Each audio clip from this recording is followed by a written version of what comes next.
Acho que foi, né, para todo mundo. Começou a gravação, então. Boa noite, pessoal. Sejam todos bem-vindos. O Agora fez aí as honras da casa. A gente começa, então, com o gerenciamento do cronograma. Todo o grupo já está aqui.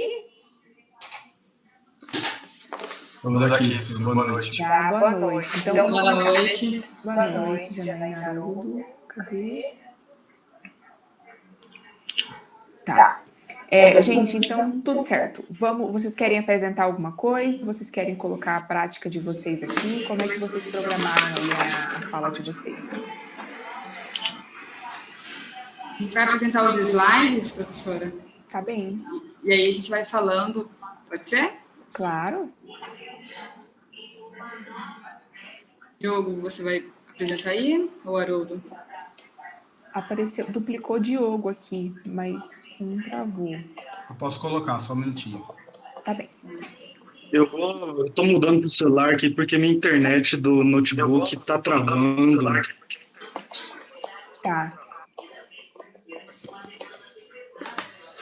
Eu acho que vai dar um eco, mas aí você desliga o som do computador.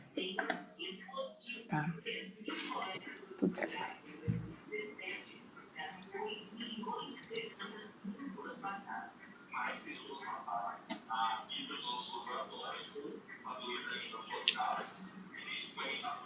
Isso, apareceu aqui. Então, a gente vai falar, então, do gerenciamento do cronograma, né? Eu, Diogo e Haroldo. O cronograma é uma etapa fundamental para o sucesso de um projeto, já que é onde são planejadas, né, as datas de entrega e de controle, e também são mensurados os esforços da equipe na execução das atividades. Então, apesar de ser um artefato indispensável para o sucesso de um projeto, ele ainda, muitas das vezes, ele é mal elaborado, ou ele não é considerado, ou não é controlado, para que seja efetivo de fato, né? Então, é nesse aspecto que a gente verificou uma melhoria para o Tribunal de Contas, né, para os trabalhos ali realizados, porque boa parte das fiscalizações realizadas, embora elas sejam projetizadas, elas não contam com o devido prestígio para a fase de cronograma e a definição dessas atividades a serem realizadas com os devidos prazos, né? Então, por vezes, as fiscalizações, elas começam e elas não são concluídas e os esforços acabam não sendo otimizados, né? E o que acaba prejudicando, comprometendo o sucesso da fiscalização. Aí, agora, nesse segundo slide, a gente tem essa figura aí, demonstra o gerenciamento do cronograma do projeto, que ele é formado por alguns processos, né?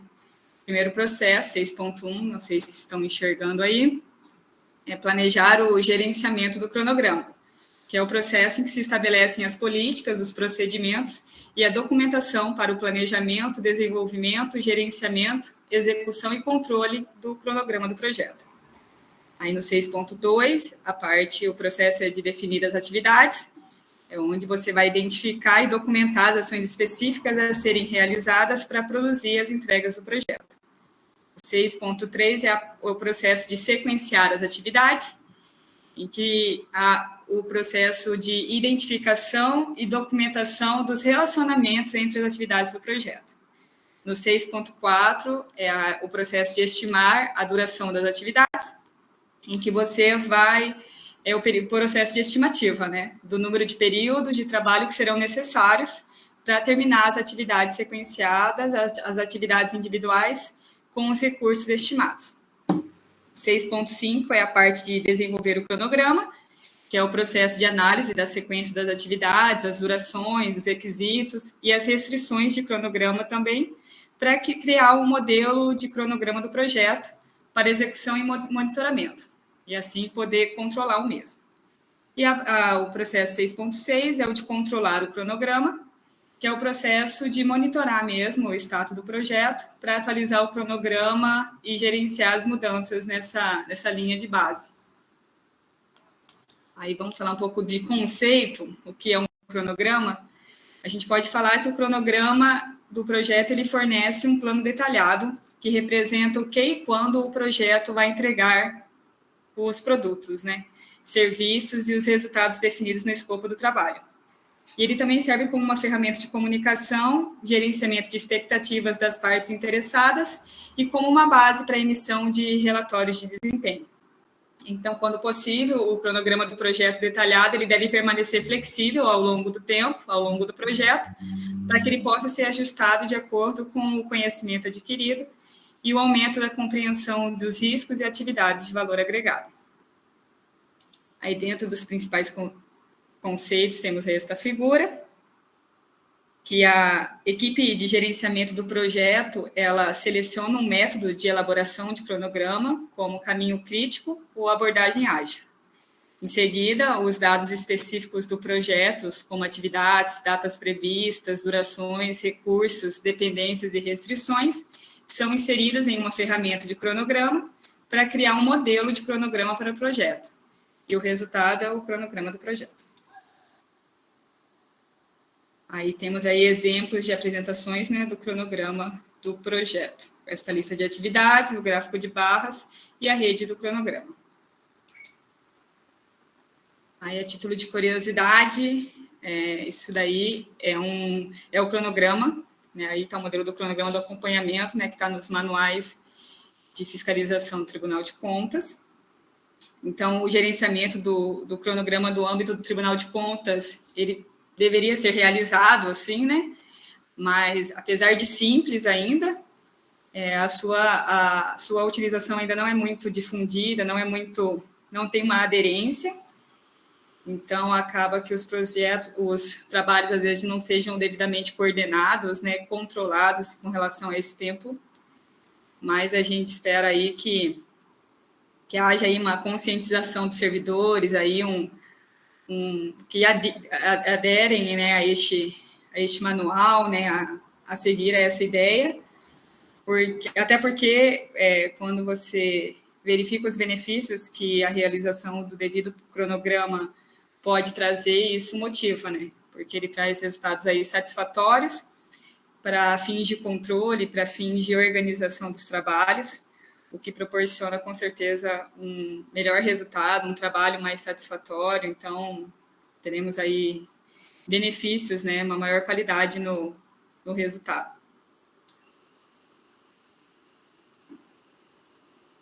Oi.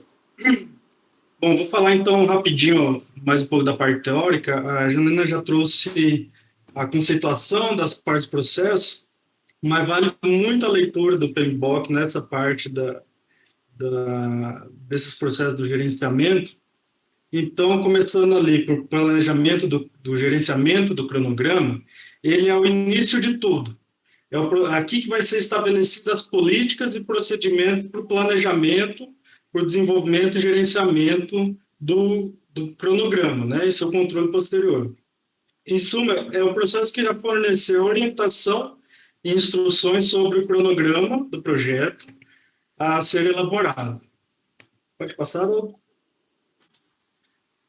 Em todos os passos do PMBOK, ele destaca ali as entradas técnicas, os produtos de saída. Para a entrada do gerenciamento, nós temos ali o termo de abertura do projeto, que apresenta o resumo do cronograma de marcos, principalmente data fim, algumas datas meias de entrega de material, que influenciarão no cronograma.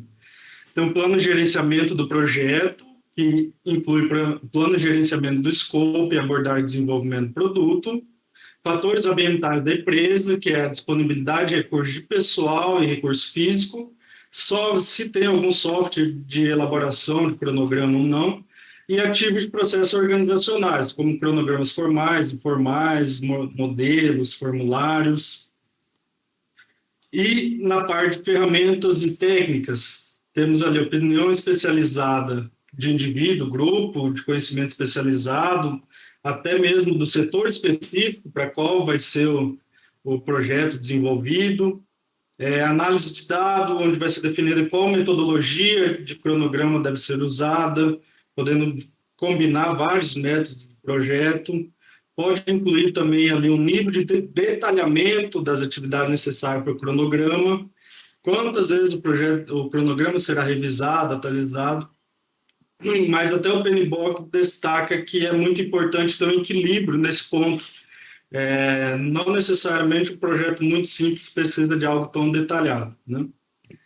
E, por fim, reuniões para desenvolver esse gerenciamento do cronograma. Pode ter como participante o gerente do projeto, o patrocinador, os membros da equipe e outras partes que entenderem necessário, né? Então, disso tudo vai sair o plano de gerenciamento do cronograma, que é um componente do plano de gerenciamento do projeto, do plano maior, que ali vão ser estabelecidos, então, os critérios e atividades para o desenvolvimento do cronograma. Na definição, então, vamos partir já para a parte de desenvolvimento, que é definir as atividades. Aqui que vai ser identificado e documentado as ações específicas a ser realizada para a entrega do projeto. O principal benefício disso é a divisão dos pacotes de trabalho, né, para estimar, programar o projeto. Definidas as atividades, vai vir a fase do sequenciamento. Pode mudar. Aí, definidas as atividades, vai a fase do sequenciamento, que é o processo de identificar o relacionamento entre as atividades. Essa atividade começa depois dessa, não essa, pode começar comutativamente com essa. O PMBOK chama de término, início, início. O principal benefício disso, a gente define uma sequência lógica do trabalho para obter ali um maior nível de eficiência, né? Considerando todas as restrições do projeto. Então, sequenciada a atividade, pode mudar, né? Vem a parte de estimar a duração das atividades, que nós vamos estimar com base num período de tempo a ser definido, hora, dia, mês, período de trabalho. Aqui que a gente vai ver quanto de tempo é necessário para concluir cada uma da atividade. Para isso, tem várias técnicas interessantes, vale até uma leitura, tem estimativa análoga, paramétrica, a de 3 pontos. A gente faz até isso intuitivamente, sem saber que existe uma técnica detalhada para isso, né? Então, definida a duração da atividade, vem por último, que é o desenvolvimento em si do cronograma. E nós vamos sequenciar a atividade, computando ali os recursos que nós temos, as restrições, e criar o cronograma para execução. É aqui que vai ser dado corpo ao cronograma mesmo, com as datas planejadas, datas marcos, né? Também tem diversas técnicas para isso, técnica de compressão, quando você precisa trabalhar bastante, isso gera um custo maior para o projeto. A otimização de recursos, você vai pôr ele na linha do tempo, dar uma otimizada no recurso, bem interessante mesmo. E, por fim, na parte teórica, feito tudo isso, já tem o controle do cronograma, que ele é realizado ao longo do projeto, visa monitorar ali o andamento do projeto, atualizar e ajustar esse cronograma. E da parte teórica, só isso. Perfeito, então. Coube a mim falar sobre a parte específica, né? A ideia que a gente teve, os nossos objetivos e como que a gente utilizou essa teoria no nosso projeto.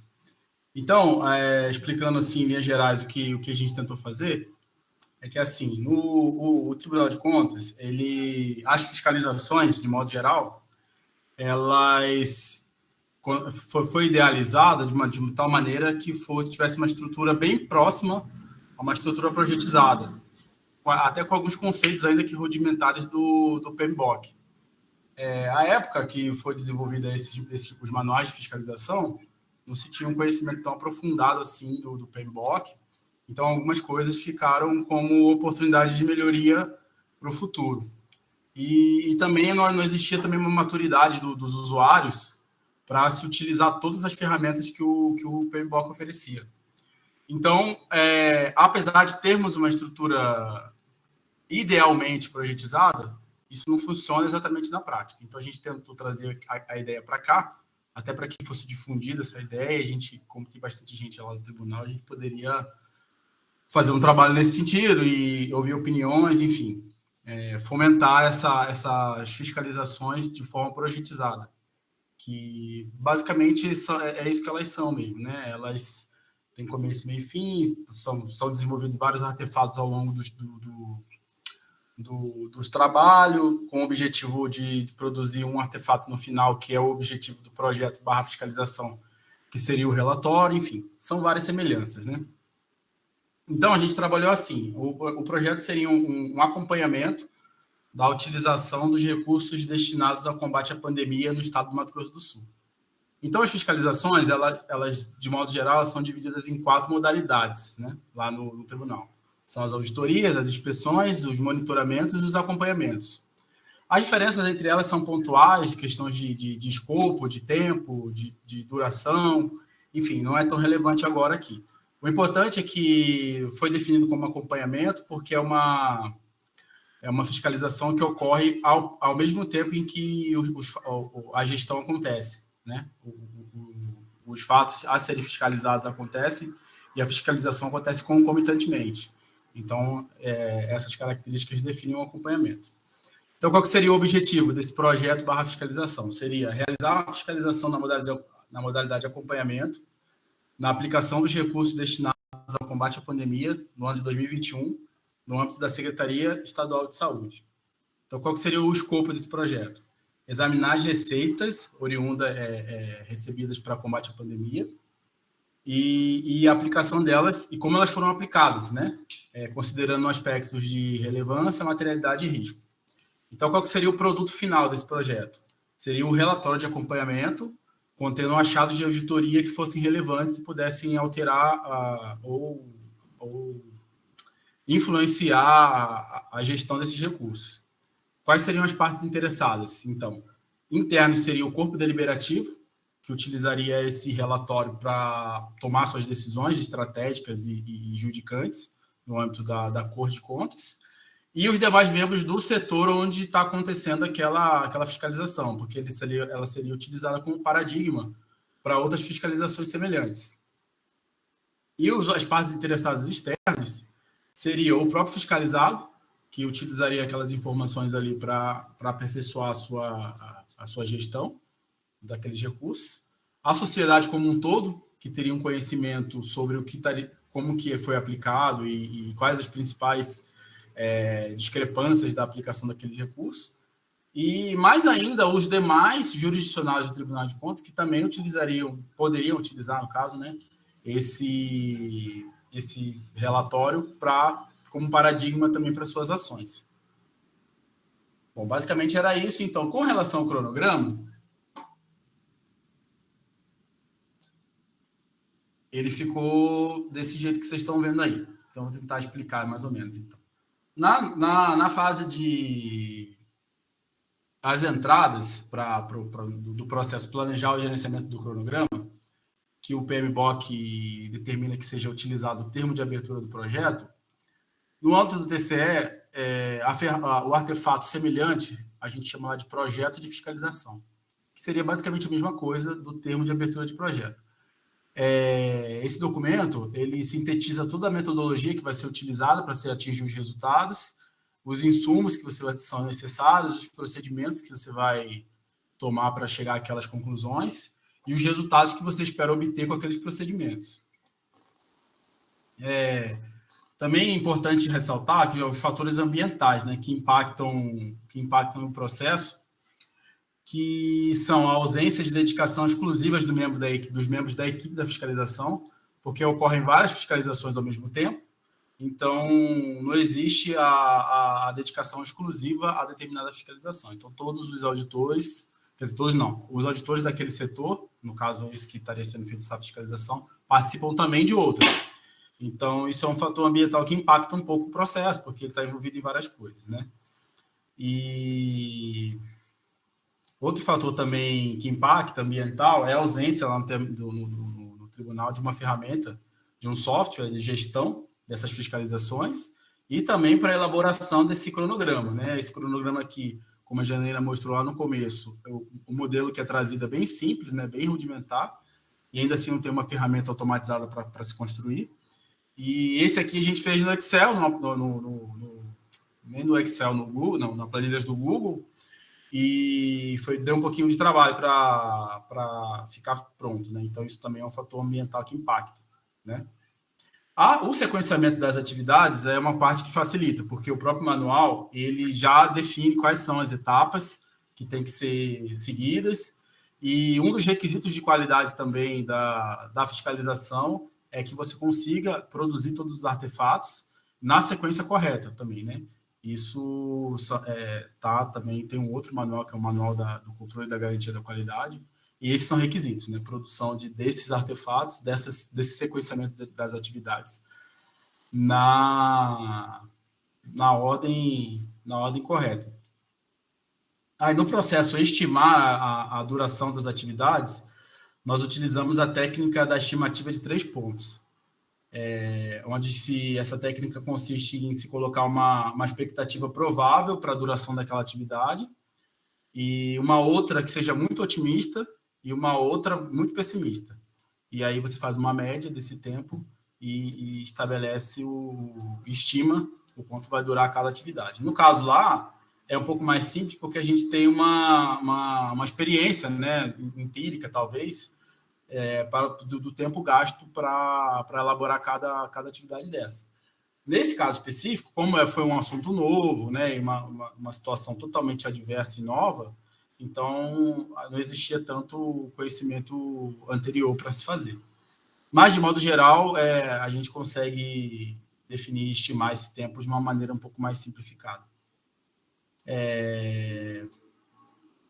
E, finalmente, né, no processo de desenvolver o cronograma, foi essa atividade que a gente fez e criou essa planilha aí. Usamos para isso o diagrama de Gantt, né, que permite que a gente visualize o paralelismo e o sequenciamento, né, correto das atividades, né?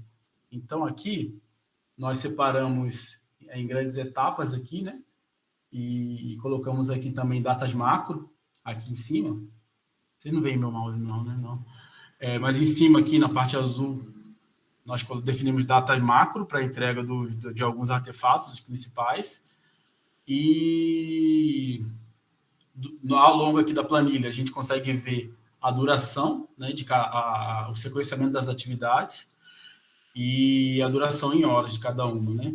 E lá em cima, as datas macros de entrega dos principais artefatos. Então, basicamente, cada etapa dessa gera um artefato, mas nem todos são relevantes. A gente colocou só 3 como relevantes: o próprio cronograma, a matriz de planejamento, que é uma planilha que define todos os procedimentos que você vai tomar ao longo da fiscalização, e o relatório final, que seria o objetivo conclusivo do trabalho.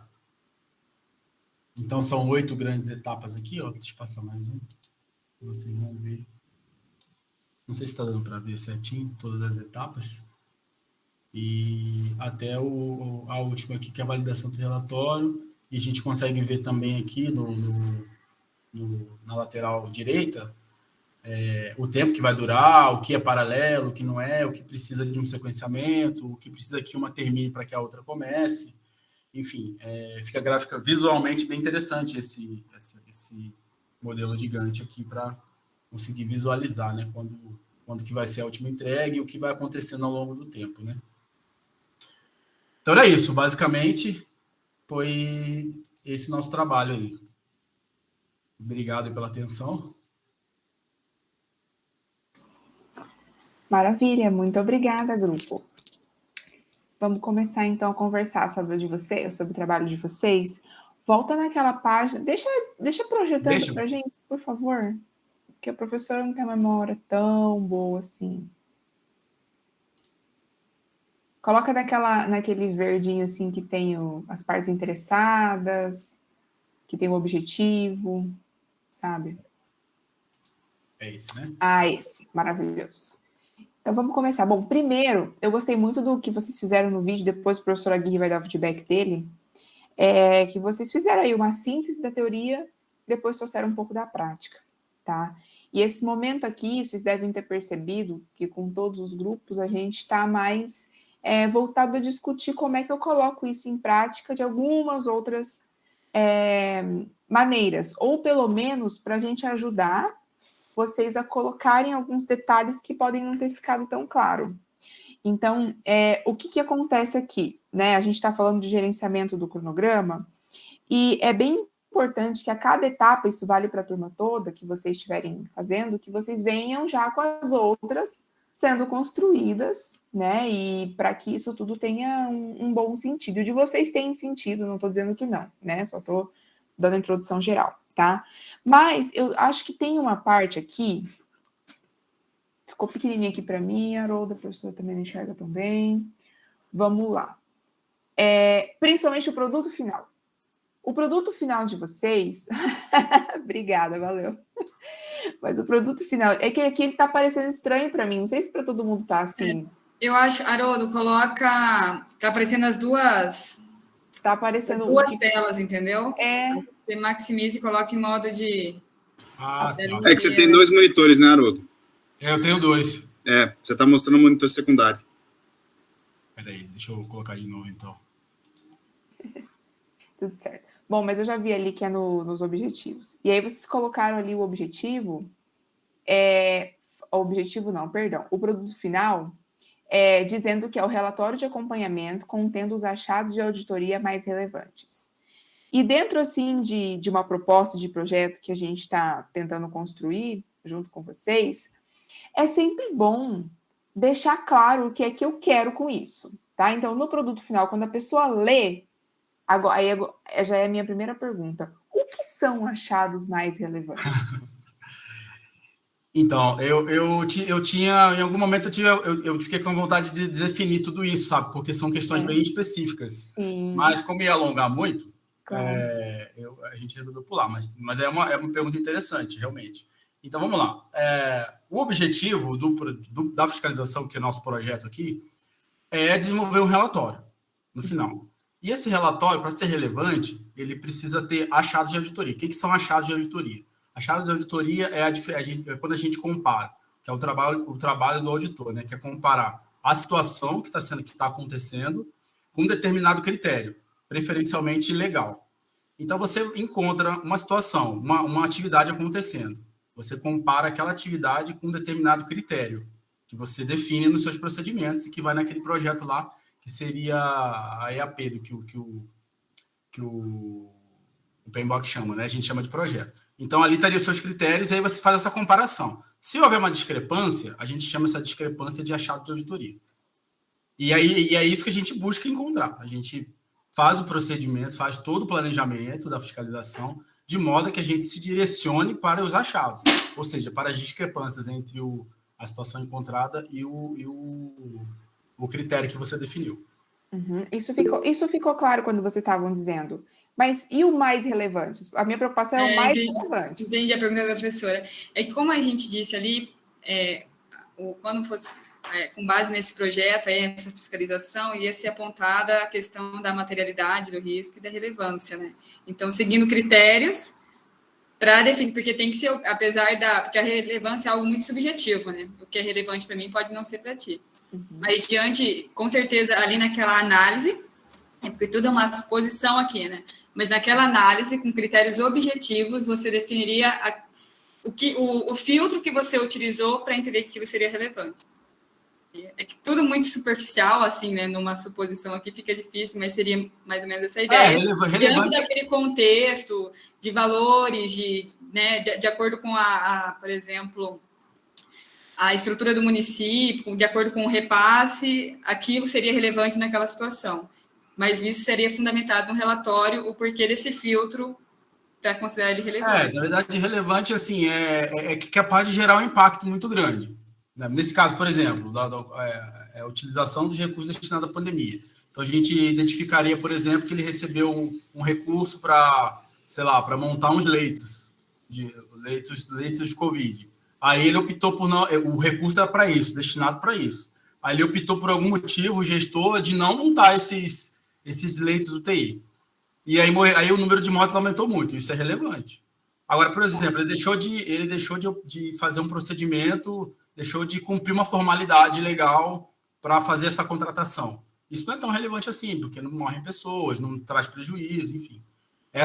Como a Janaína falou, isso é um pouco subjetivo, realmente, né? Essa avaliação do que é relevante ou não, mas tem coisas que são muito óbvias e causam impactos, né? E é isso que a gente procura. Num trabalho escrito, eu tenho certeza que isso ia ficar bem claro, né?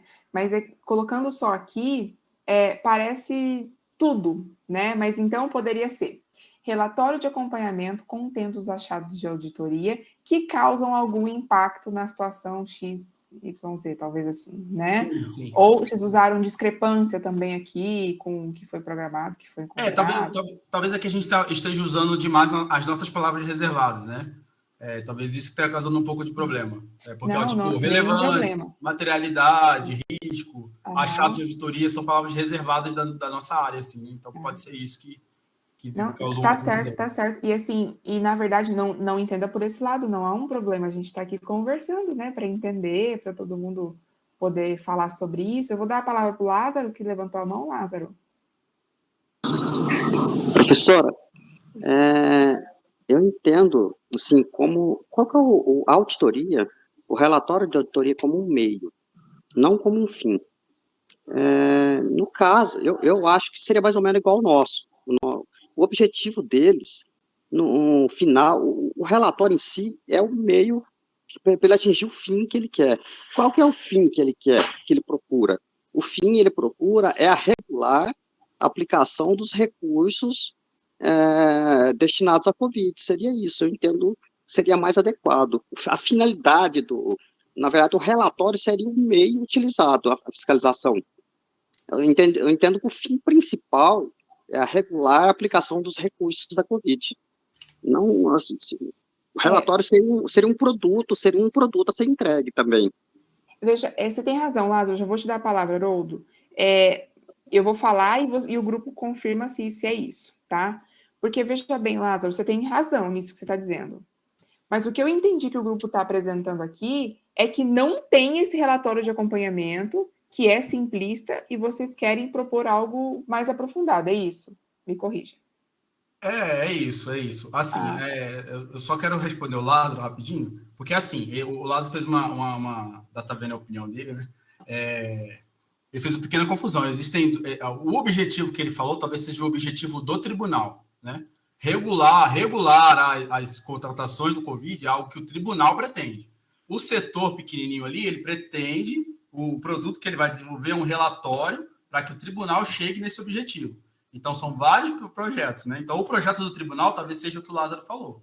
Agora, o projeto do setor é desenvolver um relatório capaz de auxiliar o tribunal a chegar onde ele deseja. E esse relatório não tem ainda, é isso? Você apresentar as evidências que possam fundamentar a decisão dos relatores a fim de que eles tragam esse benefício à sociedade. Exatamente. Depois. Entendi. Foi por essa linha mesmo que eu tinha entendido. Mas aí, então, mantemos ainda que, para isso, o produto final será utilizado para realizar uma fiscalização, certo? Não, o produto final é o resultado da fiscalização. Você fiscaliza, faz a fiscalização todinha e aí coloca os resultados nesse relatório. Então, o projeto é para desenvolver esse relatório, de forma que ele atenda a todas as partes interessadas.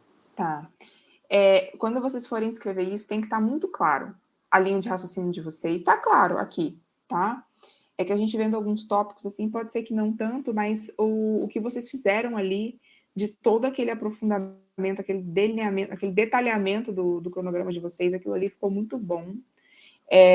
Vocês devem imaginar isso já, a gente conversou ao longo das semanas, né?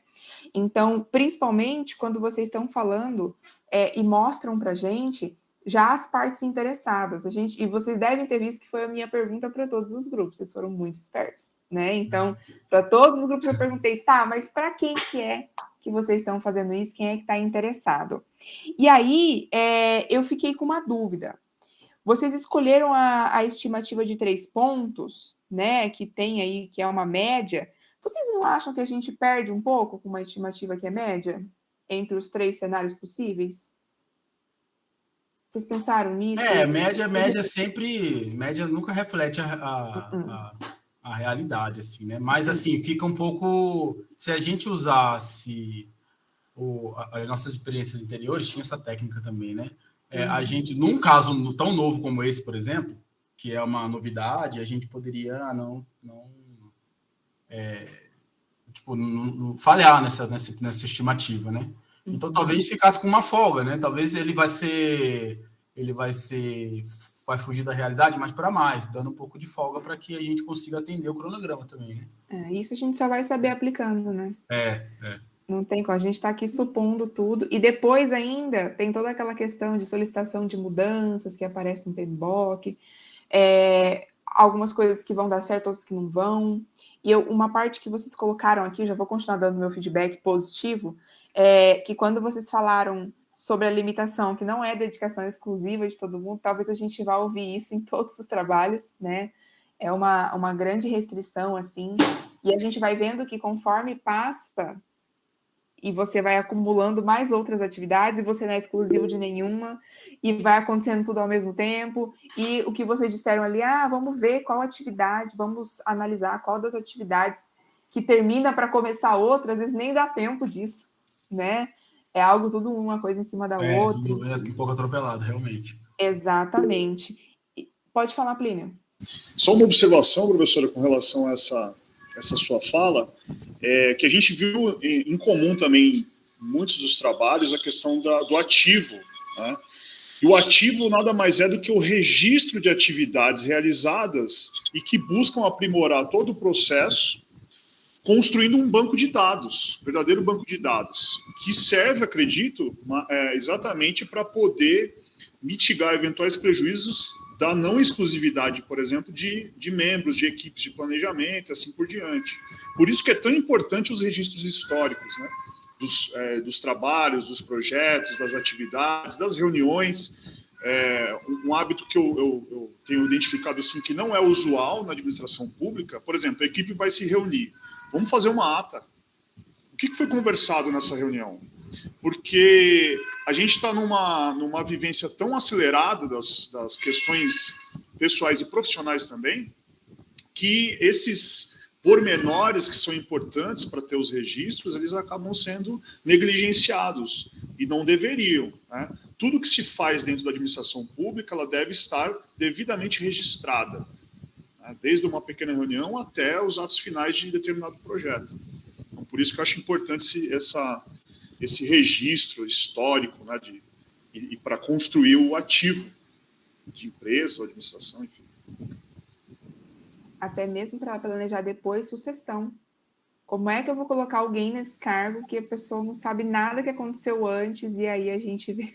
Exatamente. E os processos não são rígidos, né? Uhum. Os processos, pelo contrário, eles são adaptáveis a cada nova situação. A gente vai conversar sobre o nosso projeto lá do mapa de gerenciamento de riscos, que é exatamente nesse sentido. É isso mesmo.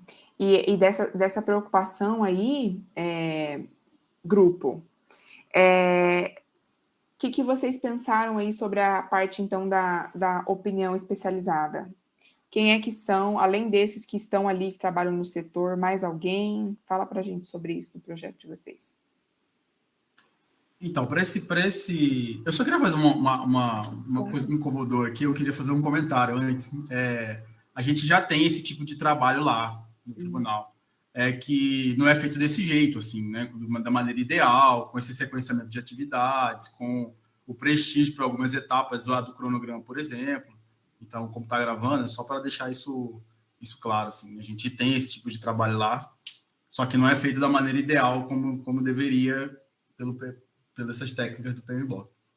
Só fiquei um pouco preocupado com isso. Né? E complementando a fala do Haroldo, que também no momento quis falar, como a professora falou, né, para seguir uma pessoa nova, chega no setor e fala, e aí o que eu faço, né? A ideia até dos manuais, né, defendendo aí, quando você tem um padrão, quando você consegue padronizar algumas atividades, com certeza a pessoa nova que chega no setor, ela tem pelo menos um guia para auxiliá-la, né?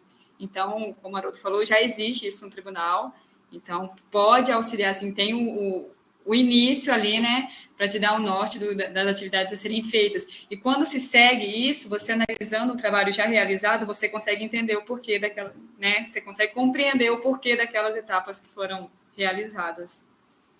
Isso.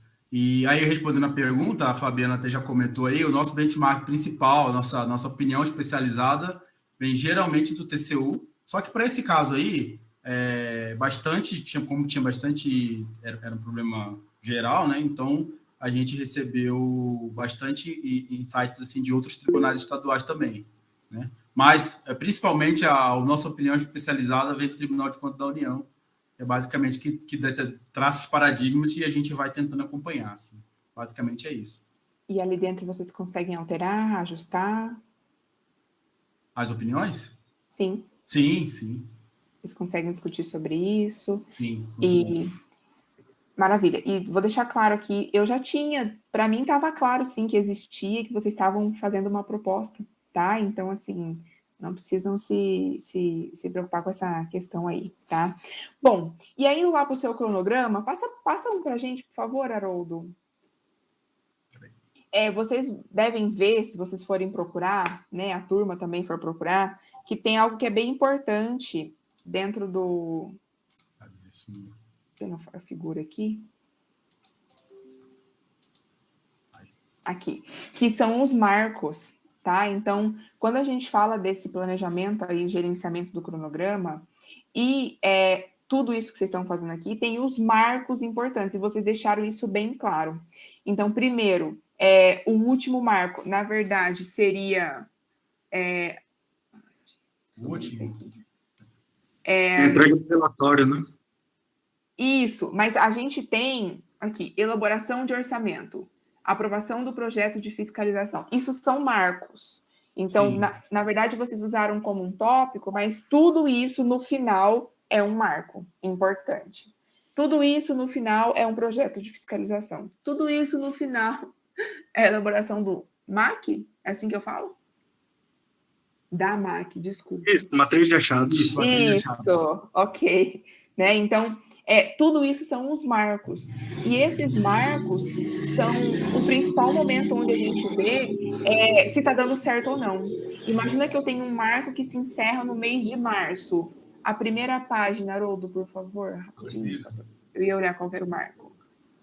Construção da VGO. Então, ele termina ali no mês de março. Esse marco não terminou, já é o momento da gente fazer o processo de retroação, tentar entender o que está acontecendo. E o gestor do projeto, o gerente, ele tem que ter muita...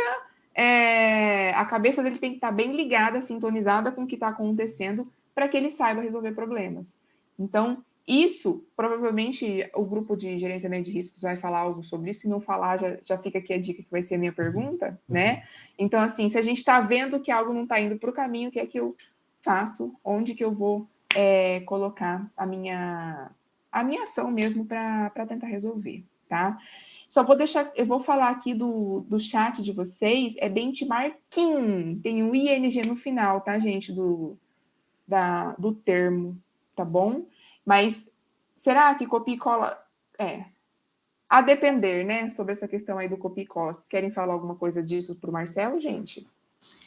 Eu acho que quando você tem uma ideia boa, né, não tem por que ela não ser compartilhada e podendo ser aprimorada e adequada à sua realidade, né? Então, acredito que não é um simples copia e cola. Quando você utiliza uma boa ideia, por que não, né? Acho que temos que... Se não há... Melhor do que nada é ter uma boa ideia, né? E no caso, tem mais um detalhe, né? O TCU, ele tem no mínimo 3 vezes mais tempo de existência do que o TCE, o nosso, né? Então, não tem jeito de... Eles têm um paradigma, eles têm uma estrutura muito mais sólida, eles são muito mais maduros no que fazem do que nós. Então, não tem por que a gente querer... Não tem por que a gente ignorar o que eles fazem se eles estão 100 anos na nossa frente, né? 100 anos mesmo de tempo, né? De cronologia. Então, eu não concordo não que seja copia e cola. É paradigma mesmo, a gente vive disso, né? Parecia que você ia ligar o microfone, Diogo, não?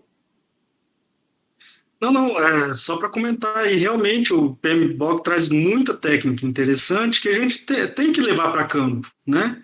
Elas estão aí para ser estudadas e para serem aplicadas. Quanto mais aplicado, melhor fica a qualidade do nosso trabalho. O PMBOK, por si só, é um próprio benchmarking sozinho, né? Então, ele é a roda, né, que a Luísa mostrou aí para a gente. Pode falar, Fabiana. Boa noite, pessoal. Eu ia falar a respeito do PMBOK, que ele não é um copia e cola. Ele é, sim, um guia, que é isso que ele é. Ele guia a gente para construir um projeto, seja esse projeto o que for. Ele é um guia adaptável à realidade de cada situação. Assim como as práticas do TCU o são. Não é um copia e cola. Se for um copia e cola, você não está fazendo auditoria e você não está fazendo o seu papel como auditor de controle externo. Ele é adaptável a cada situação. E aí, vou voltar no comentário que eu fiz um pouco anteriormente aí no chat. Deixa eu até olhar aqui para ver certinho como eu escrevi. Aqui, ó, o planejamento, que é o mais importante das auditorias.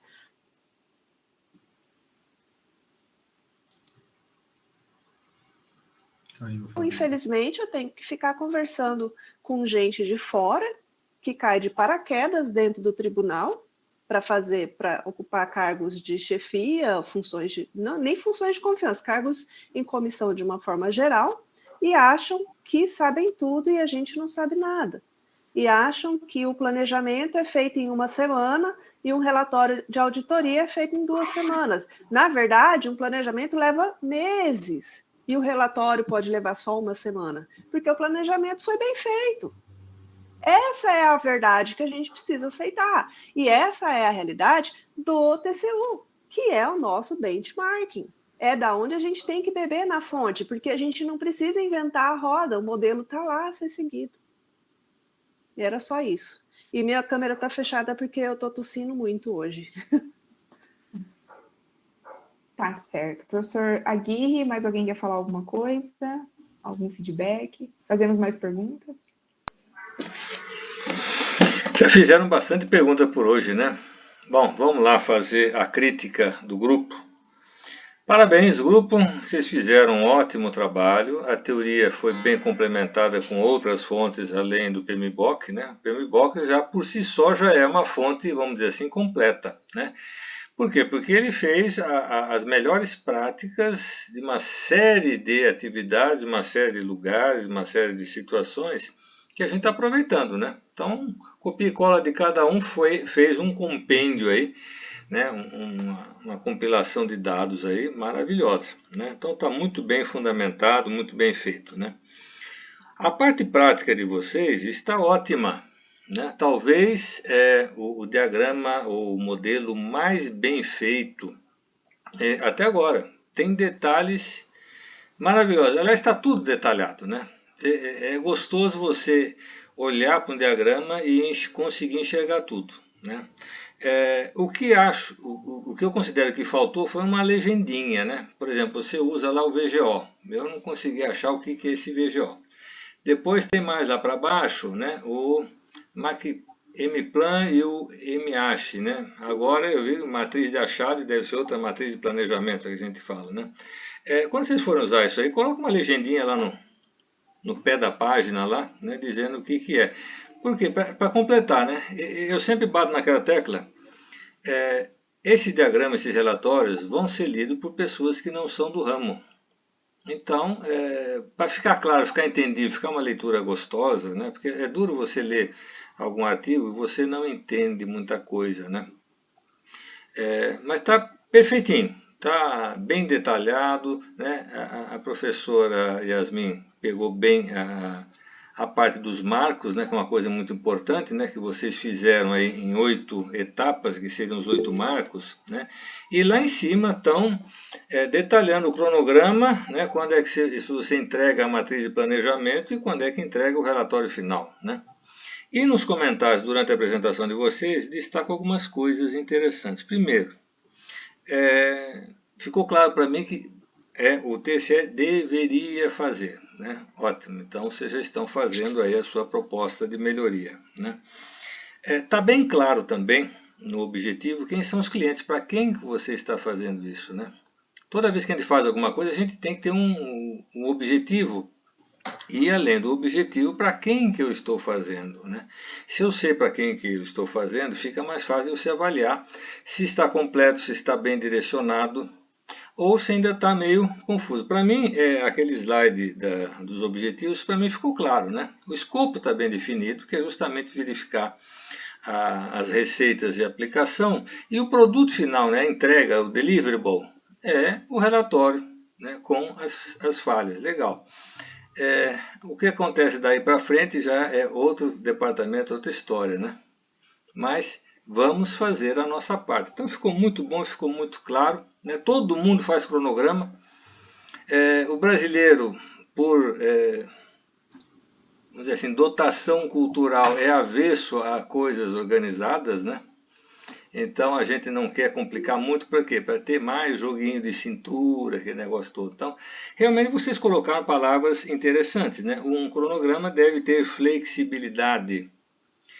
Mas flexibilidade não quer dizer vão ficar ajustando atrasos, eventuais atrasos. Tem coisas que tem que ser entregue naquela época, né? E nós temos que ser disciplinados no sentido de cumprir aquelas metas, aquelas etapas naquelas datas, porque muitas vezes as etapas seguintes são de outras equipes que vão dar continuidade de trabalho, né? Se cada um começa a atrasar, como é que fica? Então, tá muito bom, gostei muito aí do trabalho, tanto da teoria como dessa parte prática, né? Que aliás é aquilo que eu bato na tecla, né? 5 minutos de teoria, 10 da apresentação da parte prática, que é justamente o que vai mostrar o que nós conseguimos aprender dessa teoria para aplicar um caso prático, né? E o caso prático está muito bem escolhido, né? Está na moda, está em alta, né? Esse raio dessa pandemia. Foi destinado muito dinheiro, né, para atendimento disso. Será que ele foi bem empregado? Né? Então, são essas perguntas que a gente quer encontrar respostas. Mas está muito bom, parabéns. Né? Era isso que eu tinha para comentar, professor Yasmin. Muito obrigada, Gui. Faço das suas as minhas palavras. 2 coisinhas para a gente encerrar, então, partir para o próximo grupo. Primeiro, o PMBOK é benchmarking internacional. Então, tem um motivo para ele estar aí, né? E para ser tão bem reconhecido. E segundo, que é alguma coisa que eu adoro fazer e que eu não vejo as pessoas fazendo, vocês colocaram um status aí, eu sei que está um print, mas o status ele é de semáforo, né? A fazer é vermelho, fazendo é amarelo e feito é verde, né? Isso aí é incrível. Uma planilha dessa aí, vocês poderiam, inclusive, até... Vocês que fizeram, né? Até vender. Enfim, eu não vou dar essas ideias para vocês, mas ela está perfeitamente utilizável. Parabéns, grupo. Se não tivermos mais nenhuma pergunta, vocês estão liberados. Parabéns. Palmas virtuais. Maravilha. Vamos, então, para gerenciamento dos riscos. Onde estamos? Estamos aqui. Vamos lá, então. Vocês vão apresentar slides? Como que está aí? A gente vai fazer Não vamos apresentar exatamente tudo que tem, porque tem muita informação, mas a gente vai fazer um resumão. Isso. E ao final a gente vai apresentar algo relacionado à nossa entrega. Tá bem. Acho que a gente pode fazer bem um resumo assim da teoria, como o professor Gui falou, e a gente fica conversando da prática, tá?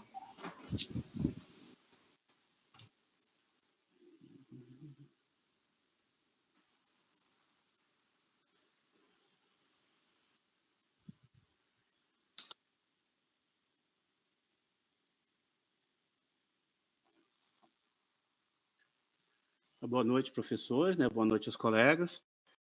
Então, o grupo é formado por mim, né? Roberto Pereira, Gabriela Casagrande e Plínio José.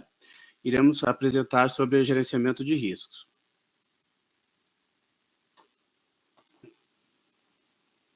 O que é o gerenciamento dos riscos? Segundo o PMBOK, o gerenciamento dos riscos, ele inclui o processo de condução do planejamento, identificação, análise, planejamento de respostas, implementação das respostas e monitoramento dos riscos em um projeto. E qual o seu objetivo?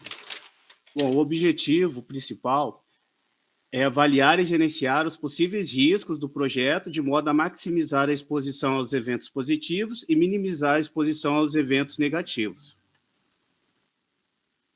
O risco de um projeto, ele pode ser caracterizado como um evento com uma probabilidade de ocorrer no futuro, impactando de forma negativa, né, que seriam as ameaças, ou de forma positiva, que seriam as oportunidades.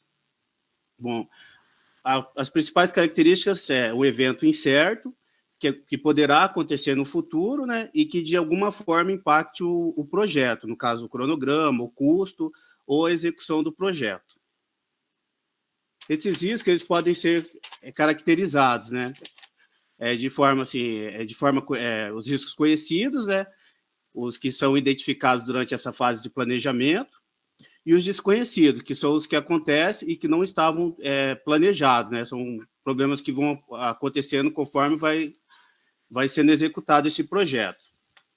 Eles também podem ser caracterizados como risco técnico, o que ocorre no dia a dia, que pode acontecer a quebra de uma máquina, um erro na produção de um produto, né, uma falha, o risco de gerenciamento, né, que está diretamente ligado à condução do projeto, que é a condução do gerente, né, durante a execução do projeto, os riscos comerciais, que está ligado a financiamento, a orçamento, clientes e fornecedores. E temos também os riscos externos, que não estão diretamente ligados à condução do projeto, mas sim ao o ambiente que esse projeto está inserido. Então, temos as mudanças de lei, a variação cambial e os acontecimentos relacionados ao meio ambiente. Esses exemplos eles são exemplificativos, né, e não são... É aberto, né, pode acontecer várias situações. Bom, o processo de gerenciamento de risco, né, ele é elaborado em etapas, né? Aí temos a etapa do planejamento, a identificação, a sua análise enquanto a qualitativo ou quantitativo, o planejamento das respostas, né, a implementação das respostas e o monitoramento desses riscos. Bom, então inicia-se com o planejamento, né, gerenciamento dos riscos, que tem como objetivo definir e conduzir as atividades de gerenciamento de risco, né? Está no 1.1, né, do PMBOK. Então, são realizados reuniões, análise de dados, para verificar os documentos, né, termo de abertura, o plano de gerenciamento, os documentos do projeto, e tentar identificar dentro desses documentos quais os principais riscos que podem acontecer durante a execução desse projeto. Aí, desse estudo, né, sai o plano de gerenciamento dos riscos. Aí identifica o risco, verifica qual o seu grau, né, o grau de importância, o tipo e a visibilidade desses riscos dentro do processo. É um processo interativo que deve ocorrer de forma contínua, né, durante todo o processo, essa análise tem que ir acontecendo. Aí, nessa parte, entra os documentos, o plano de gerenciamento do projeto, os acordos, documentos dos projetos, documentos de aquisições, né, conforme o projeto vai andando, os fatores ambientais e os ativos dos processos organizacionais. As ferramentas seria a opinião de técnicos especializados, a coleta de dados, análise de dados anteriores ou de outros projetos, habilidades interpessoais da equipe, a lista de alerta, né, e discussões em reuniões, né? Aí, de saída, espera o registro dos riscos, os relatórios dos riscos e a atualização do projeto de análise de risco. Aí começa a parte de identificar esses riscos, né, e apontar a avaliação, né, a avaliação dos riscos, né, para priorizar os riscos que serão objeto de análise adicionais. Os riscos com maior probabilidade de impactos são priorizados e entram na criação de um plano de respostas. Os riscos com menor probabilidade e com menores impactos, ele entra numa lista de observação para monitoramento, né, e no futuro, se necessitar, ele aumenta o grau dele e entra para a parte do plano de respostas.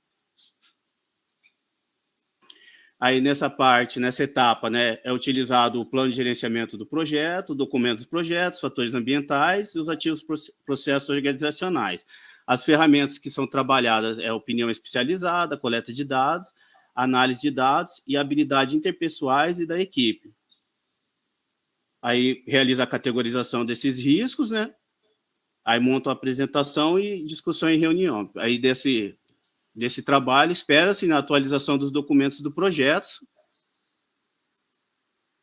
Bom, agora nós vamos entrar na parte da caracterização quantitativa desses riscos, né? A colega Gabriela vai fazer a exposição. Boa noite a todos. Eu vou apresentar brevemente sobre as demais etapas do gerenciamento de riscos. A etapa, realizar análise quantitativa dos riscos, do gerenciamento de riscos, ele compreende efetuar a análise numérica do efeito dos riscos, identificar os objetivos gerais do projeto. Ele encontra-se no item 11.4 do Guia PMBOK, sexta edição. Nas entradas, encontra-se o plano de gerenciamento do projeto, os documentos do projeto, os fatores ambientais da empresa, os ativos de processo organizacionais. O plano de gerenciamento do projeto, ele é a principal referência para a equipe do projeto. Ele descreve, junto com os planos auxiliares, como os processos são executados, controlados, monitorados e encerrados. Os documentos do projeto são referenciados como entradas de 2 processos e suas atualizações de praticamente todos os processos. Essa é uma das entradas mais genéricas possíveis, pois o documento do projeto pode ser qualquer documento do processo do gerenciamento de projeto. Os fatores ambientais da empresa, eles se referem às condições fora do controle da equipe do projeto que influenciam, restringem ou direcionam o projeto. E os ativos de processos organizacionais são ativos relacionados aos processos da empresa que contribuem para o sucesso do projeto. Quanto maior o nível de maturidade da organização, maior a contribuição dos seus ativos de processos organizacionais e seus projetos. Nas ferramentas tem opinião especializada, a coleta de dados, habilidades interpessoais de equipe, representações em certeza e análise de dados. A opinião especializada é a ferramenta e técnica mais usada pelo processo do Guia PMBOK. Ela pode ser obtida por meio de consultas individuais ou em formato de painéis, por meio de discussões de grupos ou pesquisa de opiniões. As coletas de dados são técnicas usadas para coletar dados e informações. Habilidades interpessoais de equipe são habilidades para engajar pessoas em projetos, liderá-las, motivá-las, conectá-las, de modo a atingir os objetivos do projeto. As representações de incerteza é um modelo probabilístico usado na análise quantitativa, que representa a incerteza, através de uma distribuição da probabilidade. E análise de dados são técnicas usadas para organizar, avaliar e estimar dados e informações. E na saída temos as atualizações de documentos do projeto. Pode passar, Roberto. Na etapa, planejar as respostas aos riscos, do gerenciamento de riscos, ele compreende desenvolver opções e ações para aumentar as oportunidades e reduzir as ameaças do projeto. Trata as respostas aos riscos conforme sua prioridade, define um proprietário para cada risco. As respostas tratadas devem implicar em mais recursos utilizados no orçamento, cronograma e plano de gerenciamento do projeto. Essa etapa encontra-se no item 11.5 do Guia PMBOK de sexta edição. Nas entradas tem o plano de gerenciamento do projeto, os documentos do projeto, os fatores ambientais da empresa e ativos de processos organizacionais. As ferramentas utilizadas é opinião especializada, coleta de dados, habilidades interpessoais de equipe, estratégias para ameaças, estratégias para oportunidades, estratégia de resposta de contingência, estratégia para o risco geral do projeto, análise de dados e tomada de decisão. E na saída são as solicitações de mudança, atualizações do plano de gerenciamento do projeto, atualizações do documento de projeto. A solicitação de mudança, como é quase certa a existência de várias solicitações de mudança durante todo o projeto, no planejamento o gerente de projeto deve definir como as mudanças serão tratadas através do controle integrado de mudanças. Essas solicitações de mudança devem ser documentadas no registro das mudanças e devem ser aprovadas ou rejeitadas conforme o fluxo definido no planejamento. Pode passar, Roberto. A etapa implementar respostas aos riscos, do gerenciamento de riscos, ele compreende implementar as respostas planejadas em planejar as respostas aos riscos. Ele é um dos novos processos da 6ª edição do Guia PMBOK, visto que na 5ª edição ele estava dentro do processo orientar e gerenciar o trabalho do projeto. E nesta edição ele encontra-se no item 11.6 do Guia PMBOK. Nas entradas, encontra-se o plano de gerenciamento do projeto, os documentos do projeto, fatores ambientais da empresa. Nas ferramentas, opinião especializada, habilidades interpessoais de equipe, sistemas de informações de gerenciamento de projetos, e na saída, solicitação de mudanças e atualizações de documentos do projeto. Pode passar, Alberto. Essa etapa, monitorar os riscos, ela compreende monitorar os riscos durante todo o ciclo de vida do projeto. E ele objetiva acompanhar os riscos identificados, monitorar a implementação dos planos de respostas aos riscos, monitorar os riscos residuais, identificar novos riscos e avaliar a eficácia do processo de risco durante o ciclo de vida do projeto. Ela encontra-se no item 11.7 do Guia PMBOK 6ª edição. E nas entradas, temos o plano de gerenciamento do projeto, os documentos do projeto, os dados de desempenho do trabalho, relatórios de desempenho do trabalho. As ferramentas utilizadas são análise de dados, auditorias e reuniões, e as saídas são informações sobre o desempenho do trabalho, solicitações de mudança, atualizações do plano de gerenciamento do projeto, atualizações de documentos do projeto, atualizações de ativos dos processos organizacionais. Pode passar. Plínio, é com você. Boa noite, professores. Boa noite, colegas. Eu vou falar um pouquinho sobre uma das várias ferramentas existentes para trabalhar o planejamento de riscos, que é a matriz GUT, ou matriz de prioridades, mas também podem ser utilizadas outras, como o diagrama de Ishikawa, por exemplo, que também é conhecido como diagrama de causa e efeito. E aí dá para entender mais ou menos, ou melhor, dá para entender bem o porquê que é tão importante a utilização dessas ferramentas, dessas matrizes de planejamento de riscos. A gente tem aqui a matriz GUT, ela é representada por 3 siglas, que é GUT, G de gravidade, o fator de impacto financeiro ou qualquer outro, dependendo dos objetivos da instituição. O U, que é urgência, que é ligado ao fator tempo, quanto tempo, portanto, eu preciso demandar para determinado problema, eu posso aguardar, não posso aguardar, ele é um problema que eu tenho que resolver imediatamente, ou eu posso priorizar outros. E a tendência, que é o fator tendência, que é o padrão de desenvolvimento, que diz respeito ao padrão de evolução da situação. Então, ele indica se o problema tende a piorar rapidamente ou se deve permanecer estável caso não seja solucionado naquele momento. E o interessante dos conceitos que se extrai das 3 siglas é que você consegue visualizar, com base em cada uma dessas qualidades do projeto, o que você deve priorizar, o que você deve colocar, portanto, em plano imediato, e faz parte também da gestão de risco você controlar o tempo do seu projeto, porque todos os projetos têm um custo, sobretudo na administração pública e na iniciativa privada também. Então, é de suma importância você conseguir compatibilizar todos os seus riscos de modo a minimizar, inclusive, eventuais percalços relacionados ao tempo da execução daquele projeto. Pode passar, por gentileza?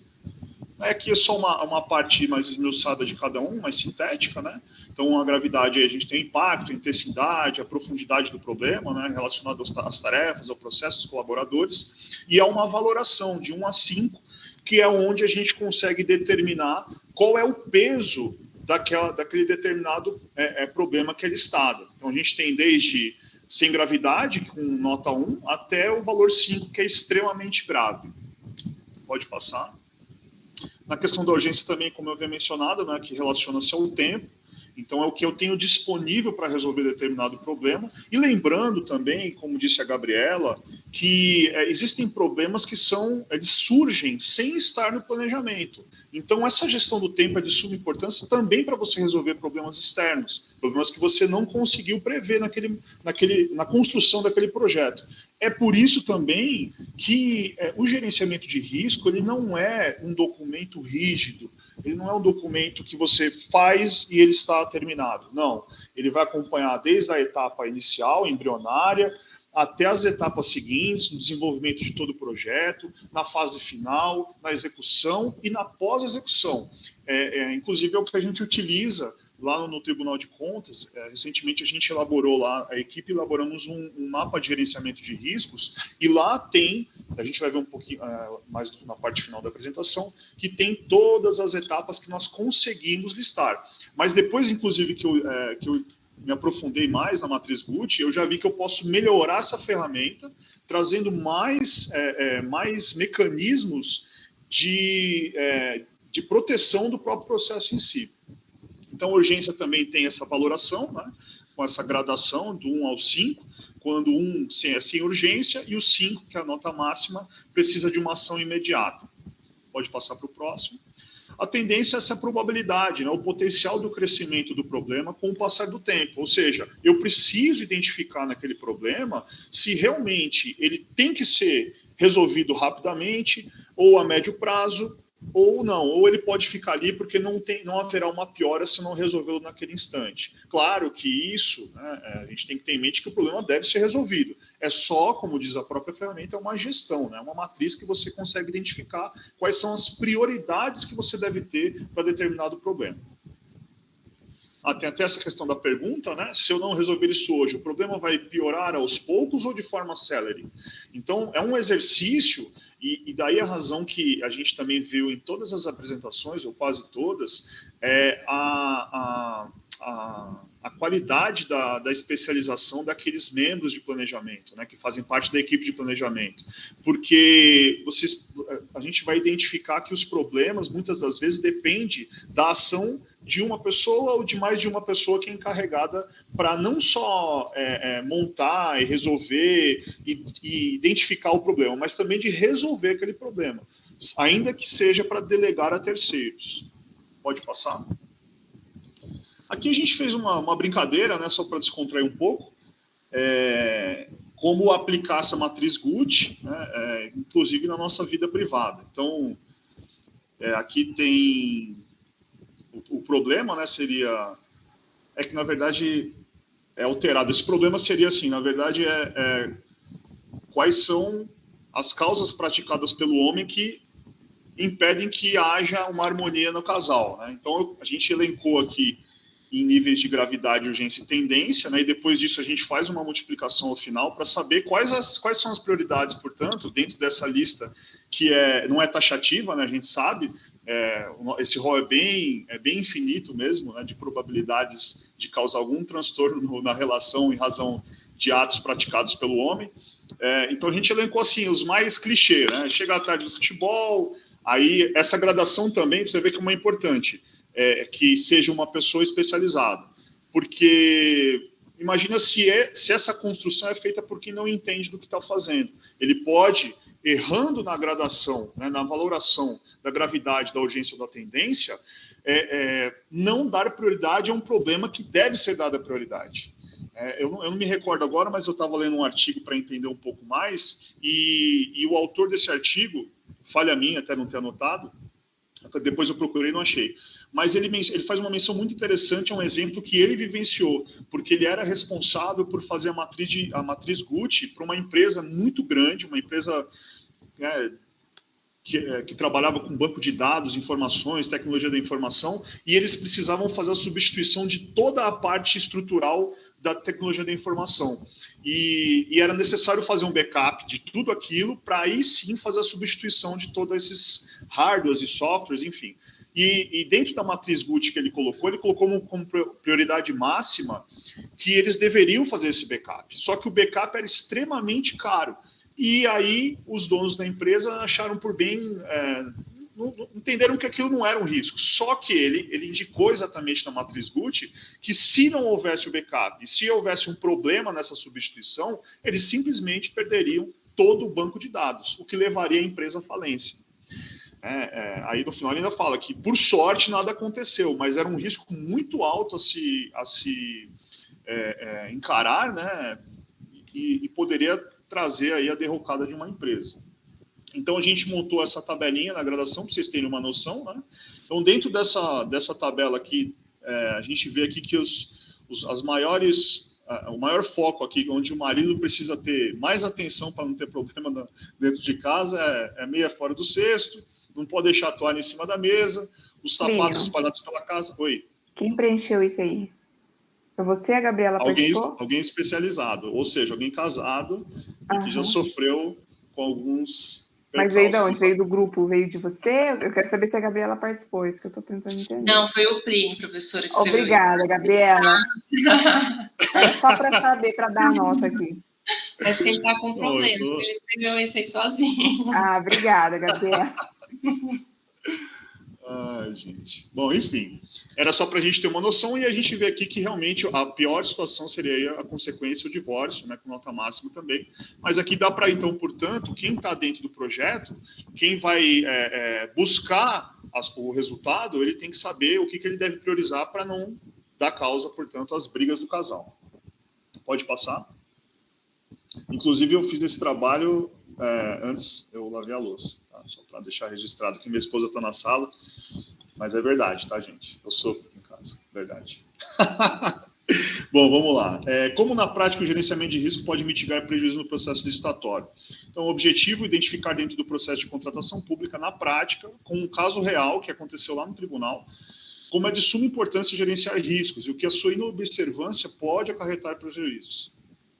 Então, a gente está, inclusive, nem teve ainda essa licitação, a gente está no processo de construção desse processo licitatório, que é a prestação de serviços de digitalização e armazenamento de documentos para osserização. Então, tudo que chega físico no tribunal tem que ser digitalizado, e a osserização nada mais é do que a coleta das informações daquele documento para poder criar um banco de dados.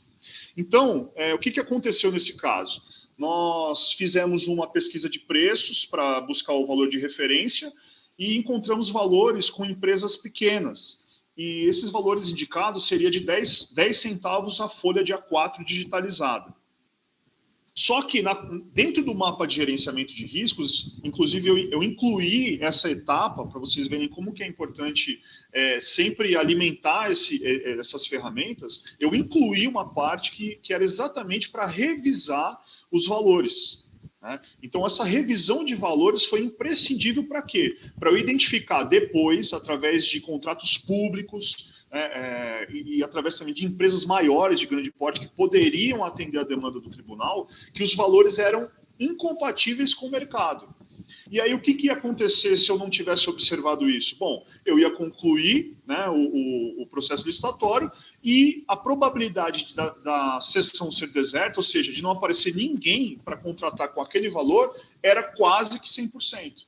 Isso traria prejuízo ao erário, traria prejuízo de tempo, né, e traria prejuízo para a administração pública, porque não teria o serviço que ela precisa. Tá? Pode passar.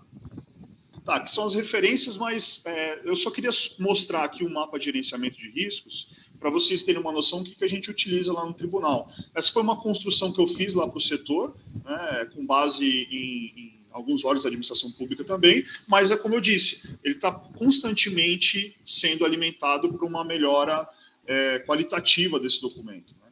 Então, a gente criou aqui esse mapa de gerenciamento de riscos e colocamos aqui um objeto que, na verdade, diz respeito à minha possível entrega da minha dissertação, né? Claro que eu preciso comprovar a hipótese primeiro, como a minha professora sempre fala, Plínio, isso você não sabe ainda, então eu preciso ainda descobrir com base, né, referencial e comprovando que a administração pública paga mais nas suas contratações e compras. Então, o que seria esse objeto, né? É fazer um levantamento para identificar se a administração pública paga mesmo mais caro, né, em suas compras e contratações.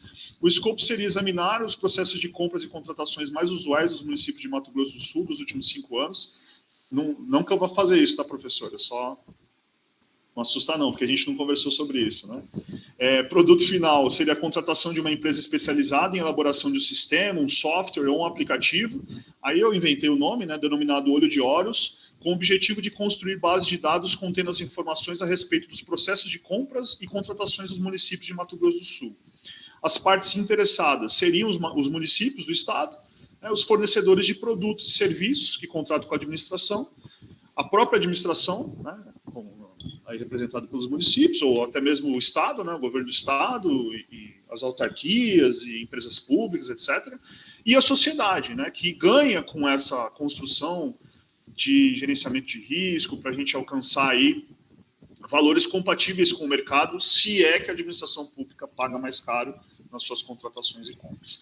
Então, pode descer um pouquinho, Roberto, só para o pessoal ter uma ideia. Eu não vou mostrar tudo, porque realmente é muito extenso, mas a gente sempre inicia, obviamente, a gente tem que analisar qual é a fase inicial da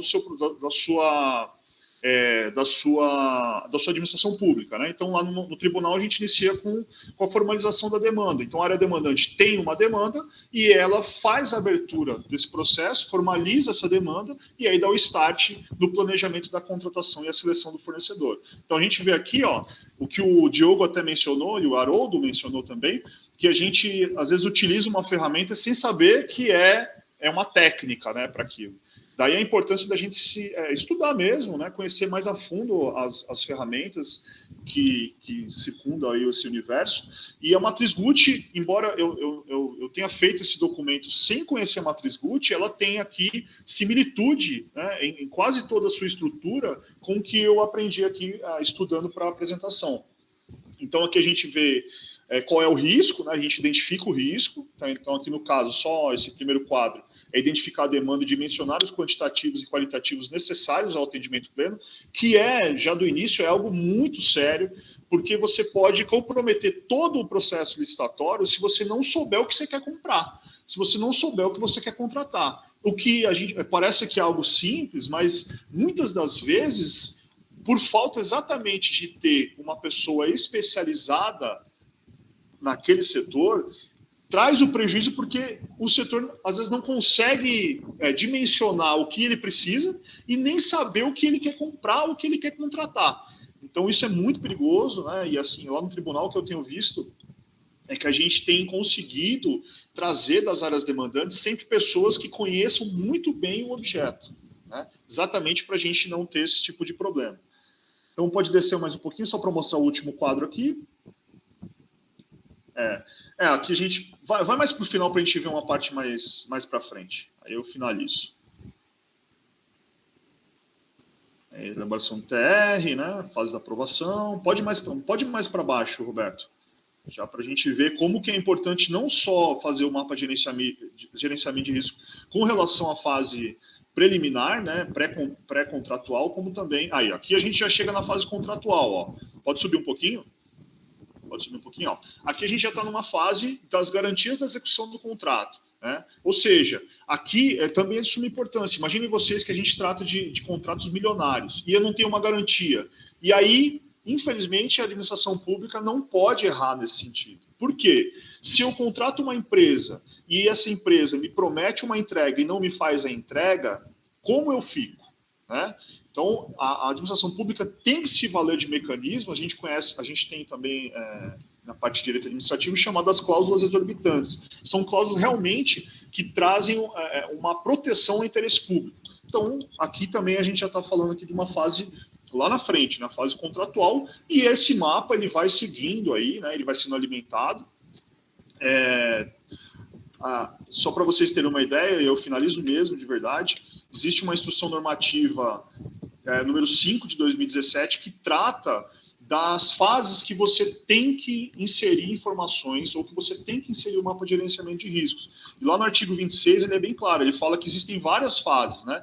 Então o mapa ele deve ser atualizado e juntado aos autos do processo da contratação, pelo menos aí, ao final da elaboração do ETP, que é o estudo técnico preliminar, ao final da elaboração do termo de referência ou projeto básico, após a fase de seleção, então vejam, após escolha do fornecedor e após relevantes eventos que venham a impactar o teu processo. Né? Então, a gente vê como tudo que vem sendo falado pelos grupos até aqui, né, é uma conjunção de fatores para você ter o máximo possível de proteção dentro de um processo.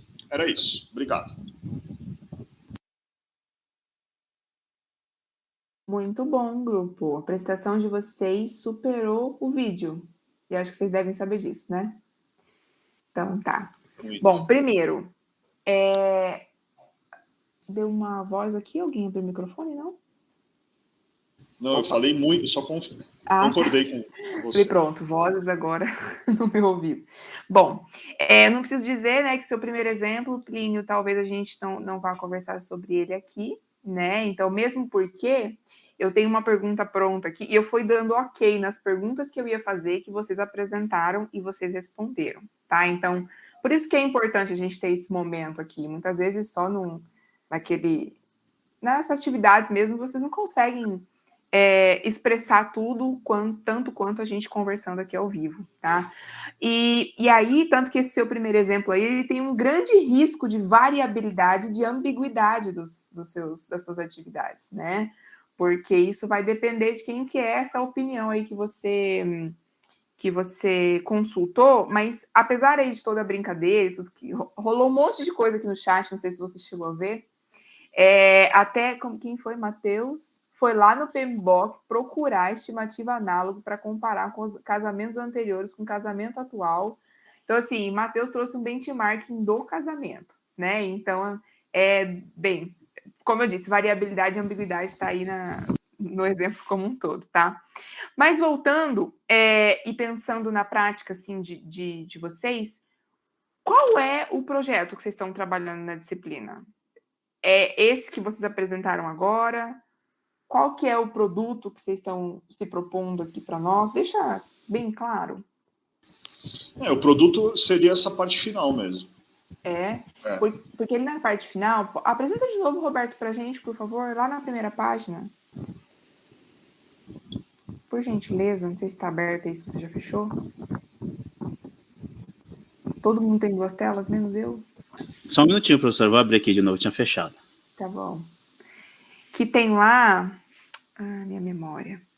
Mas aí o Roberto vai pôr aí. Então, por quê?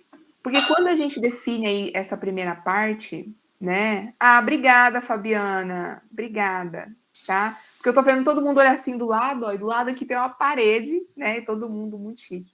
Olhando. Não, quando eu preciso apresentar, eu tenho que usar o telefone celular. Então, eu também. Tamo junto. Qual parte, professora? Aí mesmo, pode deixar, Roberto. Produto final. Você também tem, Ana? Puxa vida. O produto final de vocês é a contratação de uma empresa ou é a construção de uma base de dados? O que vocês acham? O produto é a construção, né? Realmente, o produto é a construção. A contratação é o que vai materializar a construção. Né? Eu preciso contratar para poder construir o banco de dados. É só uma etapa. Mas o produto realmente é a construção. Então, eu acho que está errado aí. Não por isso. A gente está aqui discutindo para abrir ideias. Não, mas agora que você fez a pergunta, que me... Realmente.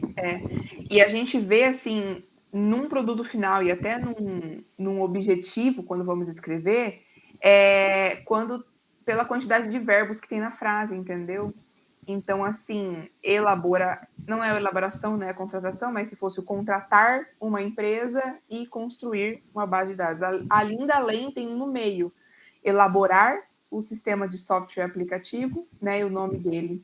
Enfim, só para a gente ficar bem direcionado para o que vocês estão fazendo, justamente, então, que se o objetivo de vocês é construir a base de dados, depois vocês podem mudar isso, mas falando aqui na nossa reflexão, então, o que vocês vão fazer é todo um meio para chegar nesse produto final, que aí vai mudar o seu objetivo, vai mudar não, né? Vai ajustar o seu objetivo. Sim. E o seu escopo, para mim, ali, ele está mais como um objetivo, talvez, né? Mas deu bastante para entender, assim, na sua explicação. Eu acho que até, desculpa te interromper, mas eu acho que até vai caber uma melhoria aí também, porque é o seguinte, eu pensando bem agora, eu não expliquei o porquê, né? Por que eu quero esse banco de dados? Isso não está explicado aí. Houve essa falha da minha parte mesmo. Eu quero esse banco de dados em razão da construção dele, para quê? Para possibilitar saber quem é que paga, por exemplo, rápido, né? Quem consegue ter um tempo menor no processo de licitação, isso para poder ter o melhor preço dos fornecedores. Uhum. Mapeamento dos processos antecede gerenciamento de riscos? O que vocês acham, grupo? Eu podia ter feito esse gerenciamento de riscos sem ter os processos? Sem ter os processos? Isso. Não, você precisa de... Sim, os processos. Com certeza, né? Que é aquele seu exemplo que eu não vou nem falar sobre ele aqui, que né, já sobe um sangue aqui, né? Que eu sou também humana, não sou um robô. Mas sim, Rogério, antecede, tá? Mesmo porque, mapeando os processos, eu mapeio as atividades, eu vou ver os marcos que a gente acabou de ver, eu vou organizar isso num cronograma, e aí tudo, né? Eu vou fazer toda a minha avaliação financeira, eu vou tentar buscar os recursos, e aí, para isso tudo, eu vou tomar a conclusão sobre os riscos. Inclusive, foi uma das intervenções, acho que Plínio que fez na aula, né? Isso aí a gente vai ver lá nos riscos, porque eu vou usar o que vocês estão dizendo para tomar conclusões sobre o que é que eu tenho de risco aí em cada uma dessas etapas, tá? E é justamente por isso, então, disso aqui que vocês estão propondo. Vamos lá. Produto, então, ficou a base de dados, né? Então, lá no PMBOK tem alguns tipos, né? É uma figura, depois eu olho o número dela aqui, deixa eu ver se ela está aberta, que fala sobre os tipos, né, de riscos, enfim, ele não chama de tipos, né? É o nível aí do risco, enfim. Não... As categorias, professora? Isso! E aí eu ia perguntar para vocês, porque quando eu estou construindo aí uma base de dados, o que eu tenho de risco técnico, de risco comercial, de risco externo ao que vocês estão fazendo?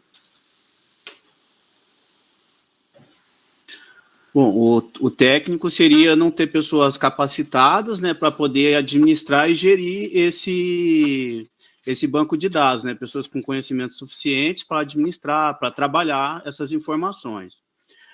E nisso já entra a parte também do gerenciamento, né? A partir do momento que o gerente do projeto não verifica essa necessidade para a condução, para a execução desse projeto, né, são os dois riscos.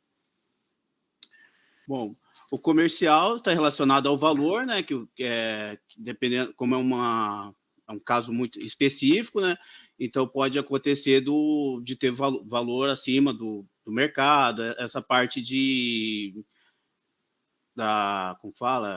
como que eu posso dizer? É que os softwares, eles têm Calma aí, deixa eu lembrar. O exemplo, no caso do tribunal, ele não tem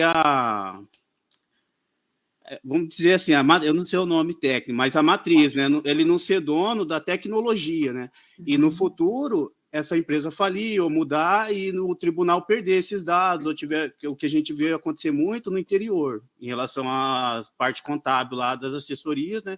Que prestam serviço na parte de banco de dados, e acontecem esses problemas, né? Que não está diretamente direcionado com as prefeituras, mas com as empresas. Então, é um risco externo. E o risco exterior seria a mudança de lei, tendo uma mudança de lei, pode perder todo esse banco de dados, né? Tendo em vista que uma legislação pode vir com novas normas que perca toda essa validade desse banco de dados. Aí, de forma resumida, seria isso. É isso. E quando tem lá no PMBOK, eu achei a figura aqui, ele fala que desse risco comercial, Roberto, está exatamente isso que você falou, de todos os subcontratos que podem surgir além disso, né, a partir dessa ideia de vocês, e tem um bem interessante, que é estabilidade do cliente. Então, pode ser que mude, né, a minha percepção ao longo do que for acontecendo, e a gente volta em todos os outros trabalhos. Eu preciso solicitar mudanças, eu preciso mudar recursos, eu preciso de mais ou menos recursos, e todo aquele processo que a gente veio conversando sobre, né? Então, assim, o que a gente tira aqui de conclusão do que vocês falaram? Uma pergunta prática. Esse aqui, ele é verídico? Esse documento que vocês estão mostrando aí? Foi isso que eu entendi? Ou vocês criaram para o trabalho? Esse documento de Word? Esse está na apresentação? Esse é o modelo, né? Toda a construção dele é o que nós utilizamos no tribunal. Eu adaptei como eu já tinha feito a construção desse documento, eu só fiz a adaptação de acordo com o objeto, né? Uhum. Então, a partir do que vocês estão vendo aqui, conseguiríamos aprimorar o que já tem de prática. Então, principalmente colocando as ferramentas, né? Isso é primordial. Não sei se todos vocês já conheciam todas elas, mas eu ousaria dizer que não, né? Eu ousaria dizer que... Inclusive, nesse documento, eu vou depois atualizar o documento lá do tribunal, que é esse mapa de gerenciamento de riscos, para incorporar esses critérios de valoração em cada uma das etapas.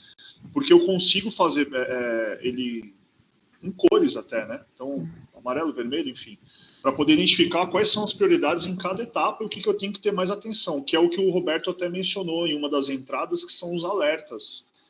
Qual é o alerta que está piscando que eu preciso prestar atenção? Isso é muito importante, não só para a equipe de planejamento, mas para o fiscal do contrato e do gestor do contrato também, né, que recebe as entregas, que fiscaliza a execução do contrato. Já estou pensando aqui nos contratos, que eu sou gestora aqui dentro da FMS, que eu queria que tivesse isso aí, para eu poder avaliar, né? E aí, de todas as outras perguntas que eu tinha, vocês responderam na apresentação. Não sei se isso foi premeditado da parte de vocês, mas acho que está sendo, vocês estão aprendendo a cada uma das apresentações, né? Com certeza. Mas, apesar da gente ter pensado, e já vou falar a gente, a Gui, que aí você já pode dar o seu feedback, né? Que talvez pudéssemos ter resumido um pouquinho mais a teoria no vídeo, né? A gente tem um lado positivo disso também, que é que vocês estudaram. Então, vocês não fariam um vídeo de 30 minutos se vocês não tivessem parado para estudar sobre o tema, né? Então, vamos pensar aí um pouquinho nessa parte positiva da situação, tá? Professor, o vídeo de 30 minutos a gente pede até desculpa, mas assim, é que ficou muito difícil de sintetizar as informações, porque assim, tudo era importante, e até ali a parte das ferramentas, estratégia, tem alguns pontos que seria extremamente importante até a gente falar mais sobre isso, né? Então a gente pede desculpa, né, por ter extrapolado um pouco o tempo, mas assim, é que nós tentamos pôr o máximo de informações que nós julgamos importante no momento da montagem. Professora, nós cortamos muita coisa do vídeo, nós gravamos 3 vezes, porque ele estava mais extenso ainda. 4, né? 4 vezes. Ele estava mais extenso ainda, para a gente, foi o resumo do resumo do resumo, porque estava muito completo o nosso trabalho. A gente foi limpando o trabalho, né? Até os slides, para poder enquadrar em menos tempo. Então, corrobora com o que eu acabei de falar, que vocês realmente estudaram, detalhe por detalhe, né? Deve ser mal de sobrenome, né, Gabriela? E eu descobri que o seu sobrenome é o correto, eu sou o errado. Você é o verdadeiro italiano, uma pena, né? Eu sou a parte errada aí da família. Não sei onde que a nossa família se encontra, um dia a gente conversa. Pois é, tá bom, professora. Muito obrigada, grupo, professora Aguirre. Isso. Ou mais alguém quer falar alguma coisa? Vamos lá.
Muito obrigada, professor. Esse curso de síntese a gente vai ter que dar para o Brasil inteiro, então, não vai dar, né? A gente está aqui contido, mas começamos as primeiras aulas um pouco menos de tempo, a gente já está indo para 2 horas, quem sabe na aula que vem a gente fica 3, né? Então, assim, mas a gente segue sempre aprendendo, nós também, tá? Pessoal, parabéns, então, grupo, vocês estão dispensados, aí as melhorias a gente espera para as próximas etapas, não de vocês somente, mas de todos, né? Parabéns. Obrigada, professores. Pessoal, eu quero dar um recado antes da gente encerrar e dar o nosso super boa noite, que é sobre o feedback que vocês estão fazendo sobre os grupos, tá?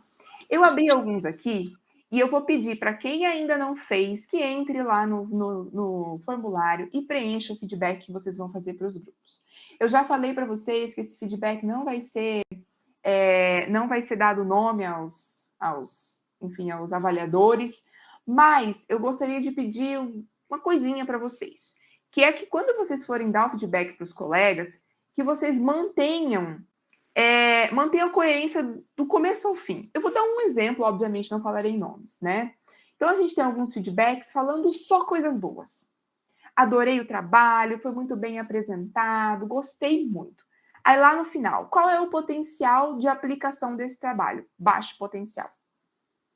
Então, se você tem algum quesito, né, para dizer que o potencial do trabalho que você viu apresentado não é tão bom, deixe isso claro também, porque isso vai ajudar os colegas, tá? E assim, tem alguns casos assim, tem alguns casos ao contrário, que falou várias questões que podem melhorar nos trabalhos e colocaram alto potencial, tá? Eu sei que são coisas bem diferentes, mas para a gente tentar pensar nisso, porque vai ajudar a gente na avaliação e os colegas também, tá? Pode falar, Priscila, por favor.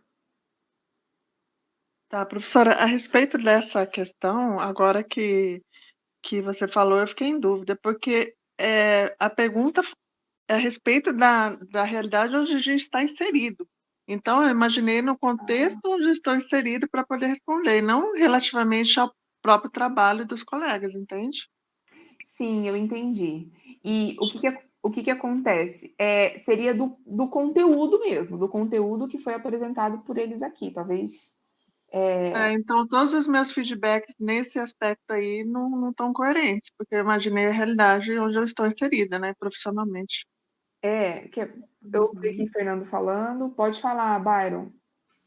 Não, eu queria falar que eu concordo ali com a Priscila nesse assunto por causa do seguinte, é possível que os grupos estejam apresentando um excelente trabalho e mesmo assim, na minha instituição, na minha realidade onde eu estou inserido, aquilo não tem realmente uma aplicabilidade. Digamos que eu estou trabalhando lá varrendo o chão.